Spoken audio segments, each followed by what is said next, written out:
Hurmatli talabalar, bugungi fanimiz O'zbekistonda yer suv munosabatlari, ya'ni qadimgi davrdan to ya'ni hozirgi kungacha, mustaqillik davrigacha bo'lgan fanni o'rganamiz. Bu magistr yo'nalishi uchun, tarix magistrlari uchun bugungi o'tadigan mavzumiz O'zbekistonda mustaqillik yillarida yer suv munosabatlari. Demak, mavzumizning rejasi quyidagilardan iborat. Birinchisi, ya'ni qishloq xo'jaligida yer suv resurslari, ulardan samarali foydalanish yo'llari.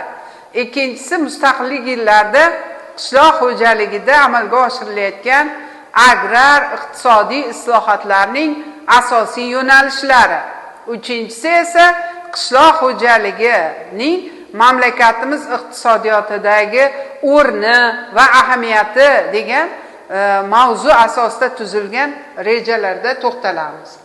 Demak, bugungi mavzumizning avvalambor tarixshunosligi va manbashunosligi nimalardan iborat? Mavzumizning tarixshunosligi avvalambor ushbu mavzu 1991-yildan to hozirgi kungacha bo'lgan davrni qamrab oladi. Ushbu katta davrda yerni davlat tasarrufidan chiqarish, ya'ni xususiylashtirish, mulkni xususiylashtirish kabi tarixiy jarayonlarni qamrab oladi. Ya'ni mavzumizning manbashunosligi avvalambor O'zbekiston Respublikasida, ya'ni yer kodeksi, O'zbekiston Respublikasining suv va suvdan foydalanish to'g'risidagi qonuni, bundan tashqari qishloq xo'jaligida islohotlarni chuqurlashtirishga doir qonun va me'yoriy hujjatlar, bundan tashqari O'zbekiston Respublikasida qishloq xo'jaligini rivojlantirishning 2020-30-yillarga mo'ljallangan, ya'ni strategiyasini o'sha 58 va 53-sonli prezident farmonlarini o'z aksini topgan mavzuni o'rganamiz.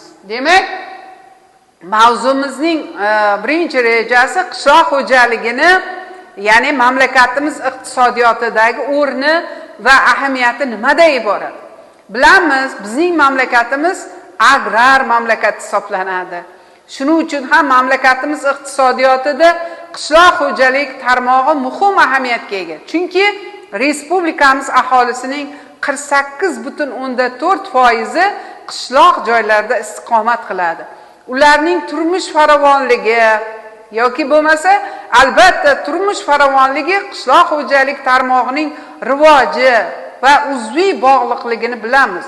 Bundan tashqari mamlakatimizda yalpi ichki mahsulot tarkibida, ya'ni qishloq xo'jalik tarmog'i sezilarli salmoqqa ega ekanligini biz yaxshi bilamiz. Demak, mustaqillik yillarida iqtisodiy tizim bu qishloq xo'jalik mahsulotlari va ularni qayta ishlash hisobiga olingan mahsulotlar mamlakatimiz jami eksport tarkibida sezilarli salmoqni egallaydi. Masalan, 2009-yilda mamlakatimiz eksportining 8,6%ni faqatgina paxta tolasi hissasiga to'g'ri kelgan. Mamlakatimiz qishloq xo'jaligida, ya'ni bozor iqtisodiyoti talablariga mos iqtisodiy munosabatlarni shakllantiradigan huquqiy, tashkiliy, iqtisodiy, ijtimoiy islohotlar bosqichma-bosqich amalga oshirilishini ta'minlash imkoniyatlarini beradigan tadbirlar ishlab chiqildi va izchil amalga oshirilmoqda. Endi demak, mustaqillik yillarida qishloq xo'jaligida amalga oshirilayotgan agrar iqtisodiy islohotlarning asosiy yo'nalishlari nimalardan iborat? Biz bilamizki, mustaqillik sharofati tufayli respublika iqtisodiyotining asosiy tarmoqlaridan biri agrar sohani rivojlantirishda qator iqtisodiy islohotlarni amalga oshirildi. Qishloq xo'jaligida turli mulkchilikka asoslangan, ya'ni erkin tovar ishlab chiqaruvchi subyektlar shakllandi. dehqonlarning mulkka egalik qilish hissining ortishi yoki bo'lmasa erkin iqtisodiy faoliyatni yuritishi, daromadlarni o'z xohishiga ko'ra mustaqil, ya'ni taqsimoti hamda ya'ni tasarruf etish imkoniyatini beradigan xo'jalik yuritish shakllarini mazkur tarmoqqa joriy etishga alohida e'tibor qaratildi. Albatta, respublikamizda qishloq xo'jaligida amalga oshirilgan islohotlardan yana biri bu tarmoqda yer, suv resurslaridan unumli foydalanish mexanizmlari ishlab chiqildi. Ya'ni hayotga tatbiq etildi. Yer, suv resurslaridan foydalanish tartibga soluvchi me'yoriy hujjatlar qabul qilindi. Ya'ni biz bilamiz, ya'ni respublikamizda yer, suvga egalik qilish, ulardan maqsadli hamda maqsadga muvofiq samarali foydalanish borasida munosabatlar tizimi, ularni amalga oshirish tartibi ko'rsatilgan. Yer, suv resurslariga egalik qilishning huquqiy asosi O'zbekiston Respublikasi Konstitutsiyasining 55-moddasida yer, suv, boyliklar, suv, o'simlik va hayvonot dunyosi hamda boshqa tabiiy zaxiralar umummilliy boylik ekanligi, ulardan oqilona foydalanish zarur va ular davlat muhofazasidadir deb belgilab qo'yilganligi va respublikamizning jami yer maydonining umummilliy boylik davlat mulki sifatida egalik qilish huquqi O'zbekiston Respublikasi Qonunchilik palatasi bo'lgan Oliy Majlis zimmasiga yuklatilgan. Oliy Majlis o'z vakolatidagi yer munosabatlarining ayrim masalalarini, ya'ni xalq deputatlari, qishloq, tuman, shahar, viloyat xalq deputatlari kengashlari va ularning ijroiy qo'mitasining zimmasiga yuklatilgan.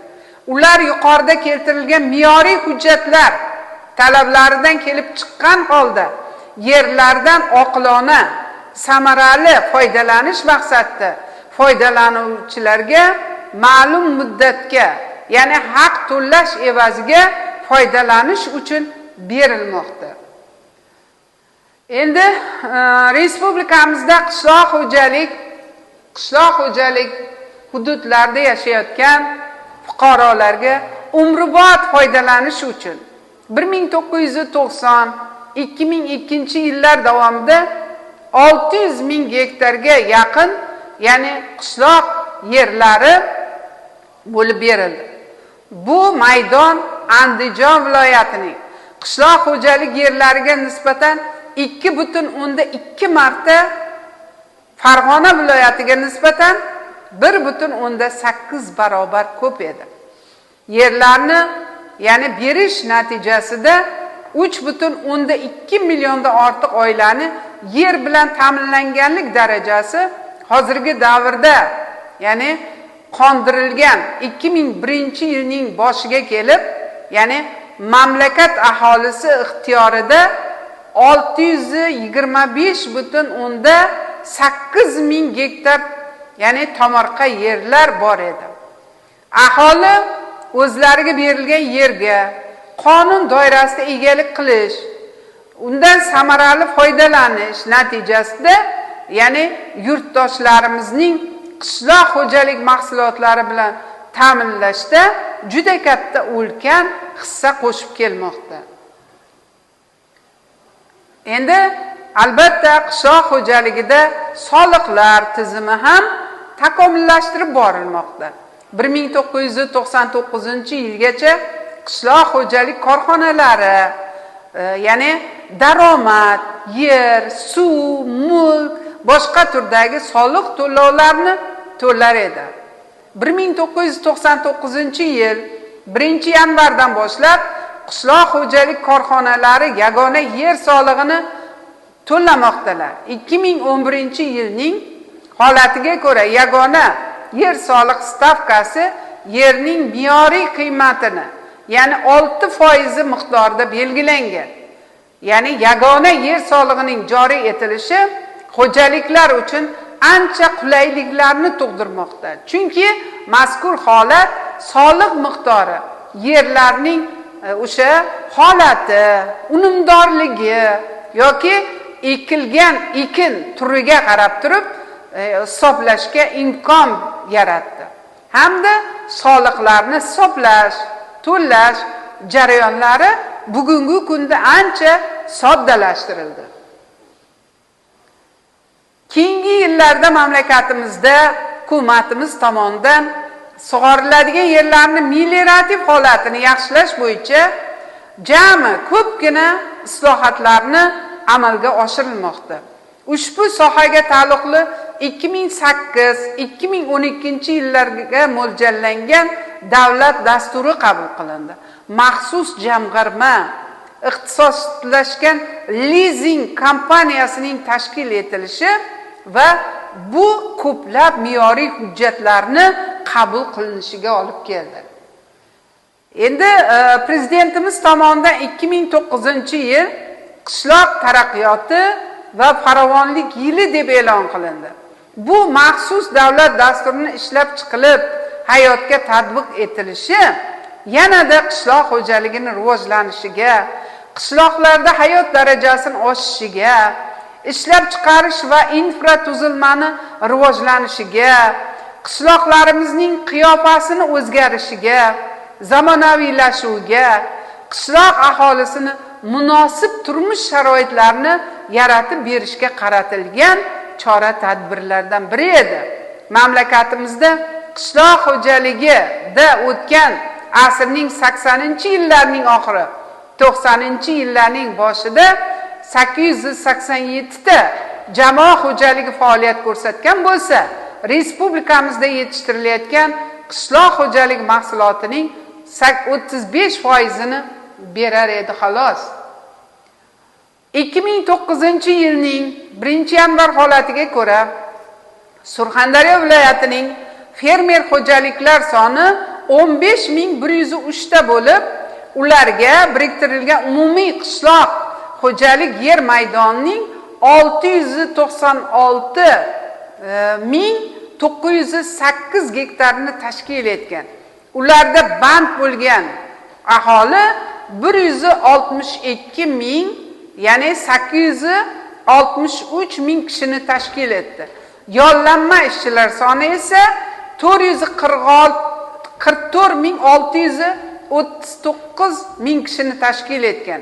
O'zbekiston Respublikasi Prezidentining 2008-yil 6-oktyabrda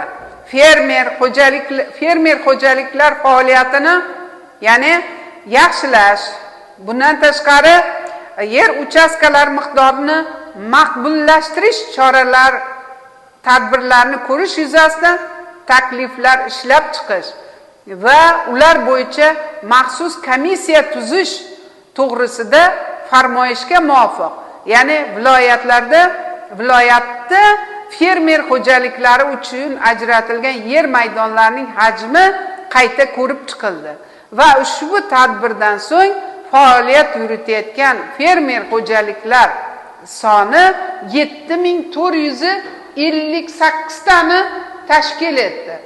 Mana bu jadvalda mamlakatimiz hududlari bo'yicha sug'oriladigan ekin maydonlarining viloyatlar kesimida taqsimlanishi ko'rsatilgan farqlari bilan. Mana bugungi mavzumizni mustahkamlash uchun ya'ni sizlarga, talabalarga topshiriqlar berdik. Bu topshiriqlar mavzuni yanada mustahkamlashingiz uchun yaxshi imkoniyat beradi. Bo'ldi.